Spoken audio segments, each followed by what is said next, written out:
Hey guys, welcome back to my channel. A lot of you have been asking me to do more story times of paranormal stuff that I've experienced in my life. This story is actually more fascinating, I think, because I like to incorporate like history into my story time so you get the feel more and have a better understanding of what we're talking about. And this story is going to be about a zoo, an abandoned zoo, and this zoo is on Belle Isle in Detroit, Michigan.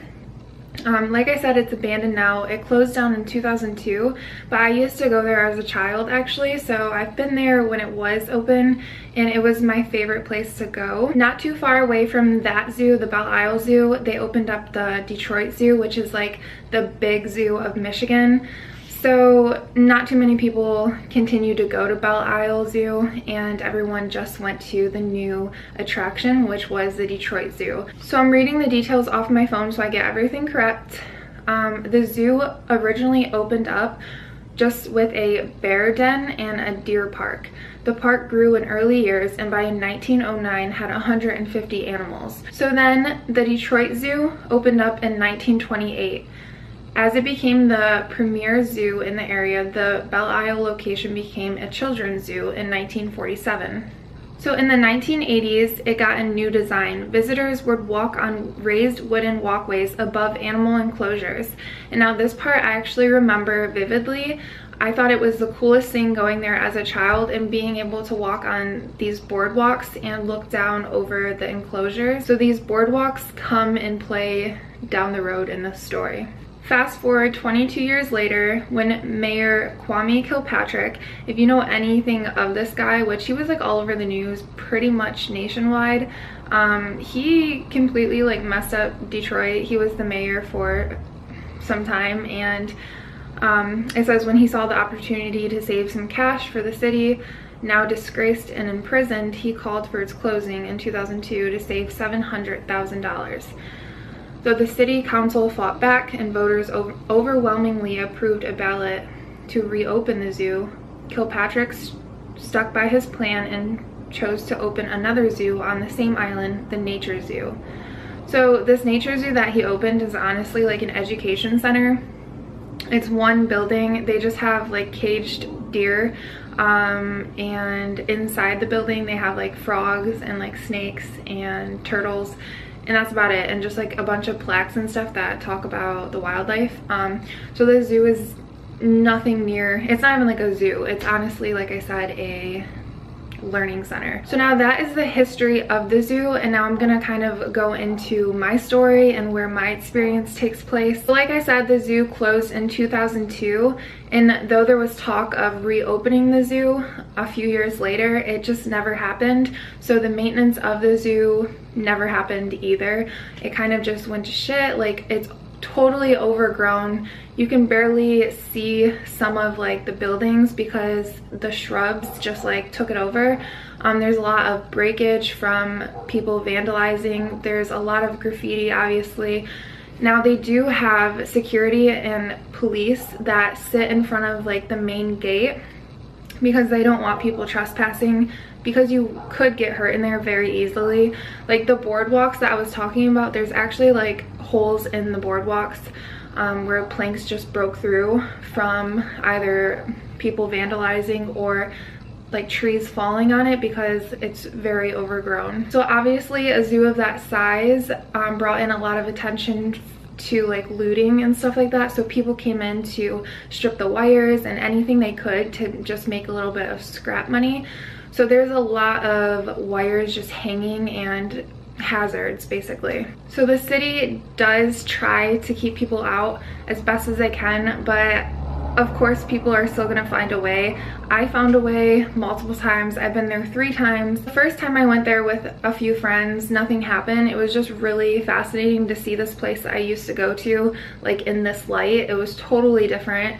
I couldn't believe how, I guess, destroyed it had become in a few short years. I guess it's not short years, it's been since 2002 I guess, but it was kind of in bad shape in a lot of areas, which is sad that people do that. Like I won't ever understand vandalism, because even if something is abandoned, you should still appreciate like what it is.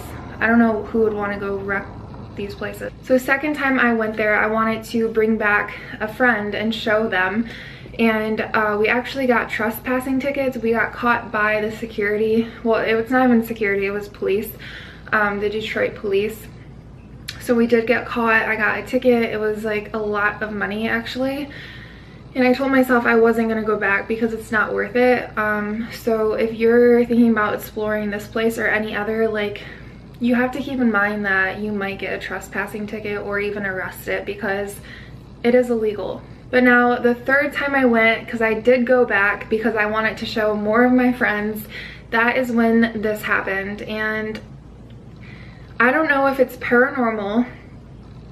It feels paranormal, that I'll explain why, but it could be paranormal or it could just be a very dangerous situation that I could have either died, been really, really hurt, or even raped. Terrible, something bad could have happened very easily. So I'm just gonna jump into the story now. So at the time I had these 3 friends that I was bringing.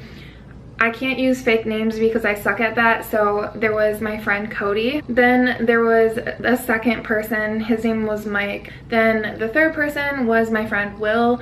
And the only thing you guys need to know about him is he wasn't as like slender or athletic as the other, like all of us were. So it was challenging. It was a challenge to like sneak him through the gates because the gates to the zoo are like 20 feet high and they have barbed wire at the top.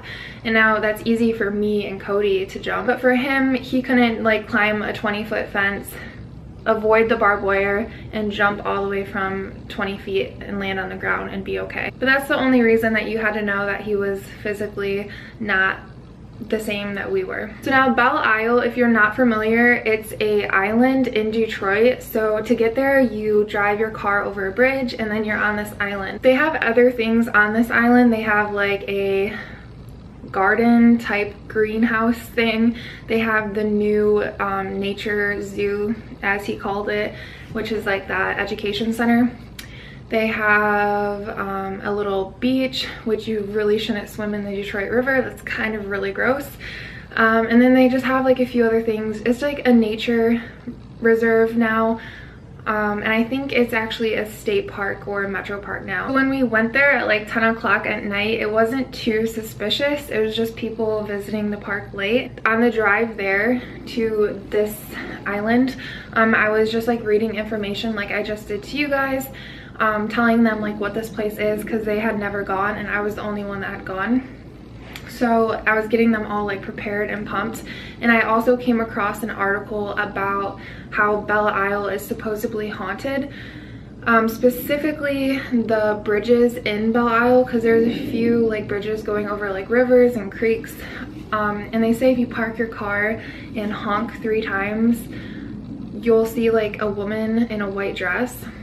And if you follow her, like bad stuff happens, I guess, like if you get out of your car and follow her. I clicked on an article showing like urban exploring, like showing the graffiti and stuff of the actual zoo that we were going to, and I saw a comment that someone commented and it was saying that there's like a lot of like dark magic that happens there, like witchcraft and just like dark things that happen in the center of that zoo. Like people come to meet there to do like their rituals or like witchcraft, like practice their religion of that sort. And I thought that was like really fascinating because I hadn't known that the previous 2 times I've gone. But it is a super creepy feeling when you go, not just because everything is destroyed and overgrown with nature, but it's like just a super scary dark place.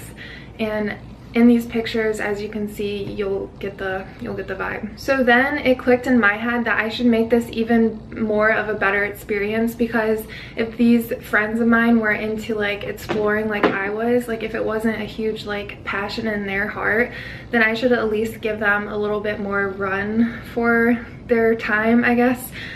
So I was talking to my friend Will, because he was in the front seat, and I was like telling him, because they were talking in the back, like Mike and Cody. So I was just talking to Will and I was like, dude, we need to like freak them out, and like we need to like tell them that like a lot of like witchcraft stuff does happen, and that you've gone here with me before, and like we've seen it with our own eyes. So then we kind of like create this like fake story just to freak them out more, because they were already a little freaked out. I mean, it's 10 o'clock at night and you're going to like an abandoned place and you have to sneak in because it's illegal. They were freaked out. But they were freaked out in like the, oh my god, I hope I don't get caught or hurt. And I wanted them to be freaked out in like all aspects. So that's why I brought in like the paranormal side. And I was like, all right, let's make it like full blown like time of your life. This abandoned zoo is like in the middle of the island. So we parked our car over by the river and decided to like try to walk in, because obviously you can't just pull up to the zoo and be like, we're here. Like there's cops stationed in their cars. So we had to like walk, and we were all wearing black. We wanted to be like sneaky, like in the shadows, and we start walking. Yeah, we don't know like where we're walking to, and at this point we were like completely lost. But in my head and like everyone else's, we thought we had an idea of like, oh, we're on like the east side of the island, we just gotta walk this way. Well, no, we ended up walking through like this freaking forest, like an actual forest, and walking for miles and miles through these like heavy wooded area. We did have flashlights. Each of us had one flashlight, and the one rule was you can only use your flashlight if you're in danger, or if your foot gets stuck, or like if you think you're in danger. That's the only time to use a flashlight, because obviously we don't want to flash a light and get caught and get another ticket. Plus I think I would have gotten arrested if I got caught going in there again. So going through these woods, it was like pitch black, and we could only see like a foot in front of like our feet. Like we were stepping and like staying on like this trail. It was a paved trail. It was like a road. It was for cars, but it just went and went and went, and the woods got heavier and heavier and like scarier and darker. And there were so many animal noises that it started to freak me out, like all of us out, not just me. And like I was saying, this whole island turned into like a nature like reserve type thing.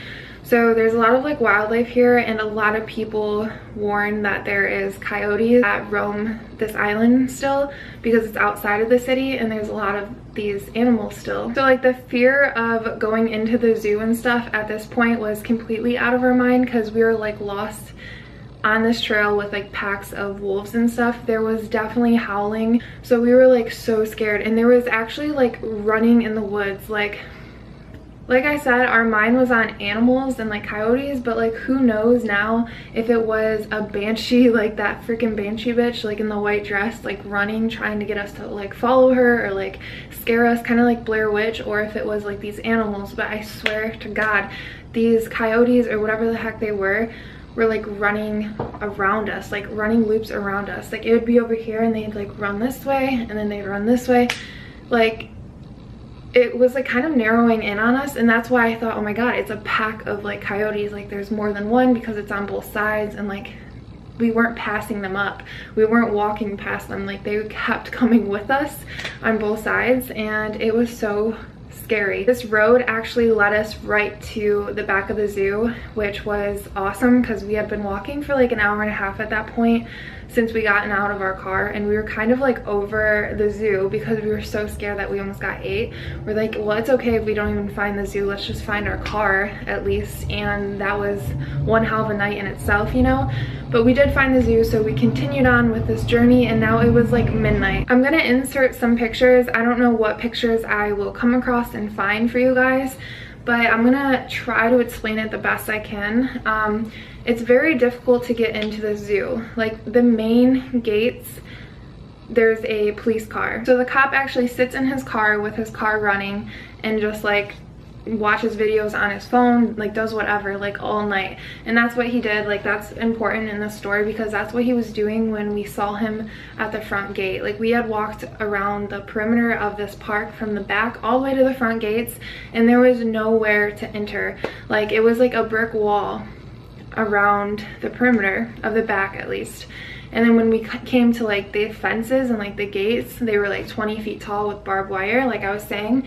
And the only gates that like opened like a gate, like a welcome gate, were chained up with a padlock, and they had like brick cylinders between like the gap. But the gap was only like this big anyway, like no one's body can like fit in like that. So we had no options. We were like looking all around and we were searching everywhere. We obviously like could not get around that cop car without him seeing us. Like he was literally sitting in his car with the lights on. Like we saw him perfectly. He was like on his phone literally like watching a video. So we decided that we are just gonna climb a 20-foot fence with barbed wire and like hop down. So that's what we did. We went over back to like the side, kind of towards the back, and started climbing. So Cody, me, and Mike got in. We climbed and jumped from the top, and we jumped into like these pickers, like, you know, those picker balls that just stick to your clothes. We were filled with those. Like they covered us head to toe because we had to jump right into them. Obviously we didn't see them, but that's what we landed in. And then Will, we were like, come on Will, you can do it. And he didn't even know how to like climb a fence. It doesn't matter if the fence would have been like a standard backyard fence, he wouldn't have been able to. So that was the issue. We had to find him a way to get in. So we start like looking on the inside, and he's kind of like walking with us like on the outside with the gate separating us. And we're like searching and searching so hard to find him like a big enough opening to just come through, and there was honestly none. So what we decided is he'll stay on the outside, which sucks. He came here for this, and me and him had that plan of like scaring Cody and stuff.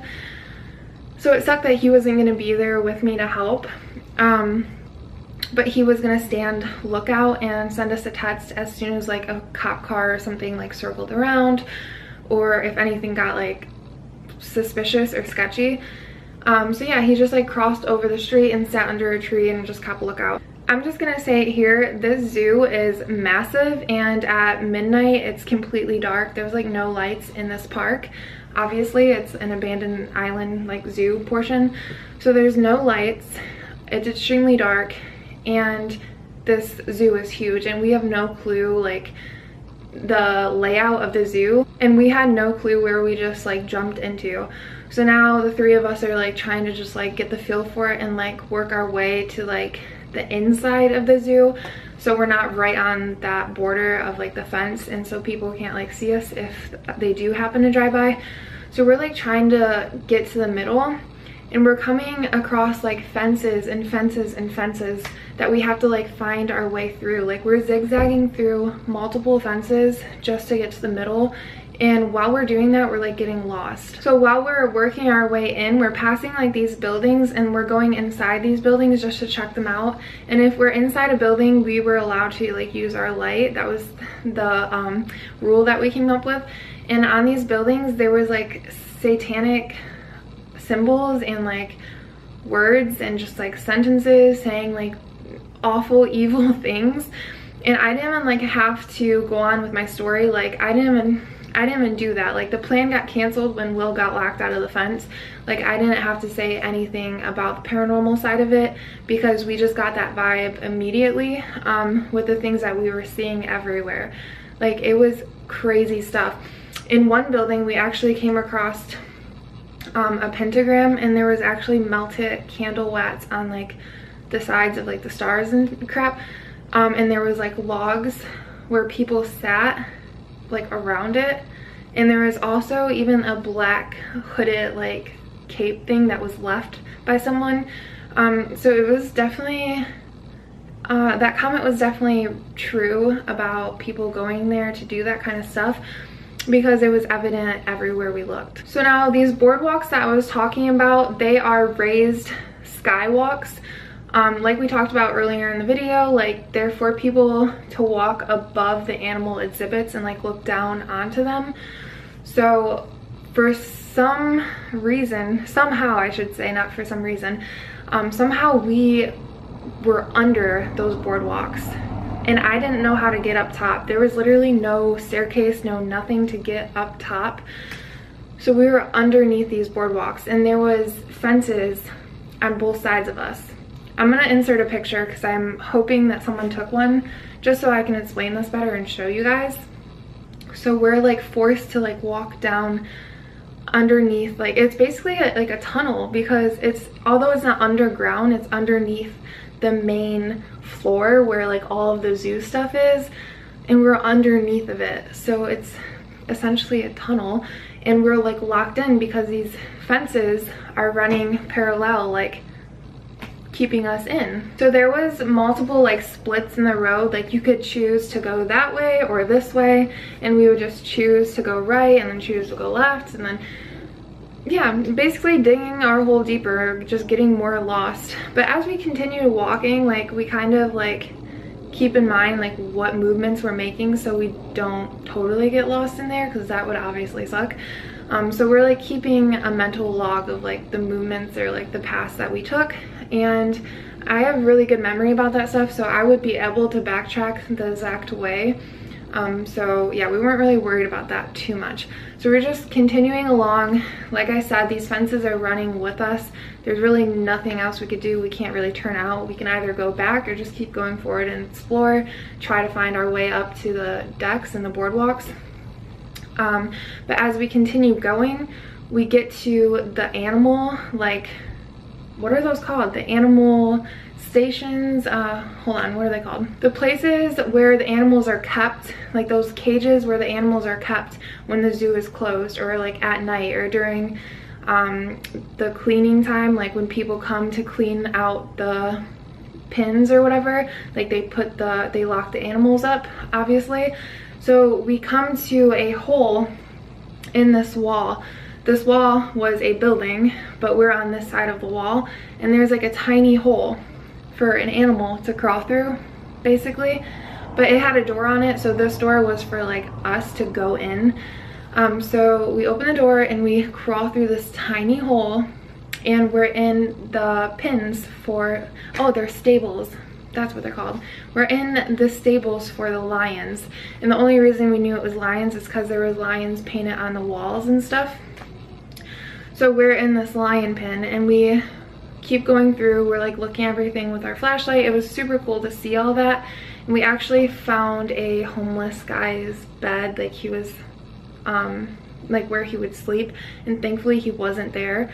So we just continue to go out the other side, because on the other side there was another small door that we went through, and once again we're under the freaking boardwalk with gates going parallel. We continue to walk like that for a little bit until we come to a part of like where the gate had been cut with like little gate cutters and lift it, so like you can escape out of that freaking never-ending tunnel. So we decided to like take that. So Mike lifted that little gate thing for us, and Cody went first, so he went under, and he was like, there's nowhere to go. Like, as I'm like in his ass, like, what do you mean? Like crawling behind him. He's like, there's nowhere to go. Like, I can turn left, but it goes into another stable, like another stable building. And I was like, oh, go in there. So he crawls through this tiny hole in the gate at first, you know, and he has to make a sharp left turn to go into another little hole to go into a stable. So it was like a tight, like weird maneuver. So then I follow him, we go into the stable, and then Mike comes behind me. So now this is where the terrifying thing happened, and I do not know what it was. I don't know.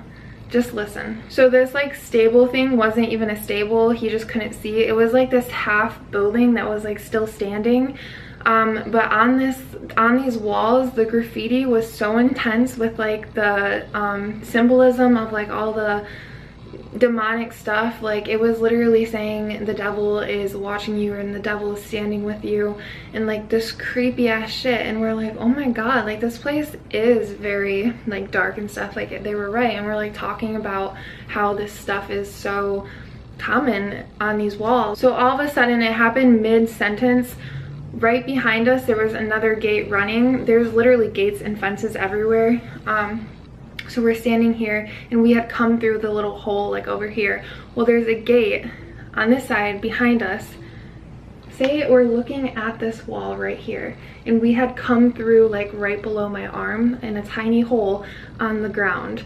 Okay, so right here's another fence like locking you in this little stable type thing, and on that fence, so like behind my head and behind our heads while we're talking about this symbolism and crap, there was a loud huff, but it sounded like a growl. It was like like that, literally, but more like animal like and more deep, and just like, fucking, is the zoo still open? Like, is there a wild boar? Like, it was intense. I dove through that tiny hole that we had come through. Like, I freaking dove through, wrapped around and started running back through the tunnels. But as I like dove through the gate to get out of there, the gate behind where the growl came from started shaking vigorously, like someone was climbing that shit, like fucking climbing. And I was like, oh hell no. Like the feeling in my chest, it was like, we're gonna die right now. There is no doubt that something was coming for us, like coming over that gate to get us. So as soon as I dove and ran, Cody was right after me. We were all just running. And now, like I said, there's a lot of like hazards. There's literally wires that just drape down, and there's literally holes like on the ground, like in these tunnels that we had walked through. So as we're like running full speed and it's pitch black, all of a sudden you see a wire come into your vision and you have to like duck and just keep running because something's behind you. My biggest fear, not like fear, but something that like trips me up and like makes me freeze is getting chased. Like even if Luke were to like pretend to chase me or whatever, like I freeze literally like a stupid animal. Like I don't know what animal even does that. It should be like a survival thing to like take off running, but for me it's like the opposite effect, and I literally freeze. I was definitely not freezing though during this moment. Like I was hauling ass, like faster than I have ever fucking run before. And I heard that people were running behind me, so I was assuming that they were right on my trail, like we were all together still.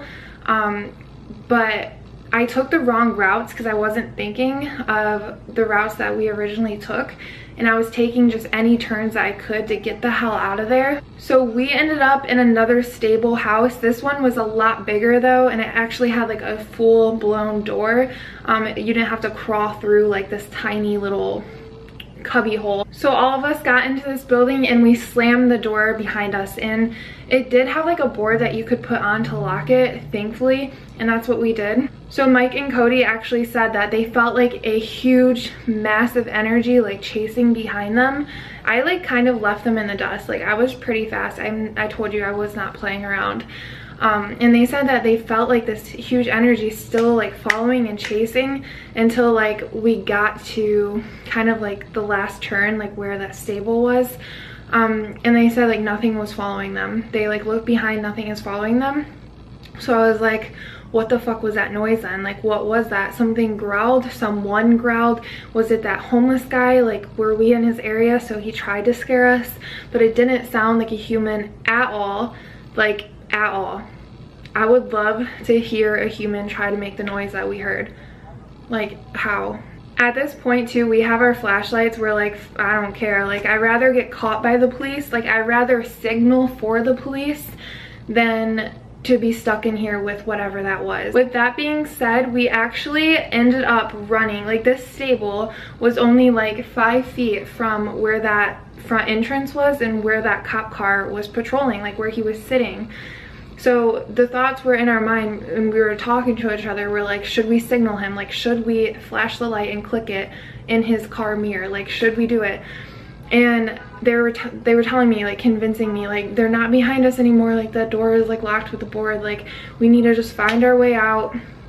And now since we like knew where we were, like by the cop car, we knew that we had to just keep walking that way to get back to where Will was. So we decided not to flash him and to sneak slowly and tiptoe behind his car. Obviously he's on that side of the fence and we're on this side of the fence, but we still had to like go behind his car, and it was obviously like scary. When we got around the cop car, we like kind of like sprinted just to get out of there and back to the other side of the gate, back to Will, and then find our car. We did have to like make a few turns through a little bit of like fencing and gates again, but I found like the huge shrubbery of those picker bushes, and I was like, I know exactly where we are. We climbed the fence, and yeah, Will was right under a tree like a few feet away, and we were so happy to be out of there. We told him exactly what happened, and he was like looking at me like, oh really? And like he was like going with the story, but I feel like he thought that I did that to scare them. And I was like, Will, no, I'm telling you, like, no, something happened, something demonic, something serious happened just now. Like we could have died, like we could have got murdered, we could have got drugged, raped, like I said, anything. Or if it was demonic, like I don't even know, possessed, like what? I don't suggest anyone hang out like in Detroit or pretty much any area at that time of night, especially Bandon where there's no one to help you. But Detroit alone isn't like the best area to be in at nighttime. And like I said, in this abandoned area, like we don't know if it was a person, we don't know if they were on drugs, what kind of drugs they were on. We don't know what kind of person they were, because if they were living at a zoo and didn't have a home, or not saying that like it was just a homeless guy, I'm saying like if it was a criminal, like we don't know what kind of person that could have been. It's definitely probably wasn't a nice one, especially if they did that thing to scare us, like no. But we all came to the conclusion that we did not feel like that was a human, like that energy and just like everything that we were seeing right then when it happened. And that noise, it was like in all of our heads for like ever, because we were so weirded out by that noise. Like never heard a noise like that in my life. So my camera is flashing the battery. So what I want to know from you guys, if you have been to Belle Isle, if you live in Michigan, and if you have explored this zoo that I'm talking about, what was your experience of it? Did you feel anything negative? Did you see all this stuff? Did you have a similar experience? Funny little side bit though, like when we were walking back to our car, like again we were lost because we had to go through that forest. We didn't go that way, so we had to like find a different way. And like these security guards, not a cop, it was security this time, stopped us on the road walking, and they were like, are you guys like lost, like what kind of car do you drive? And we told them like we had a green Explorer, and they were like, yeah, we've been looking for you guys because your car is like the only car still here. And we were like, yeah, we were just lost like in these woods, and we're talking about the woods over there, and they're like, oh yeah, that's a road for cars, it's a pretty long walk on foot. And I was like, yeah. So they drove us to our car, and thank God they did, because I did not want to walk through like any more haunted freaking woods. I just wanted to get out and go home, seriously. But yeah, that was my story. Tell me what you think it was out of the options that it could have been.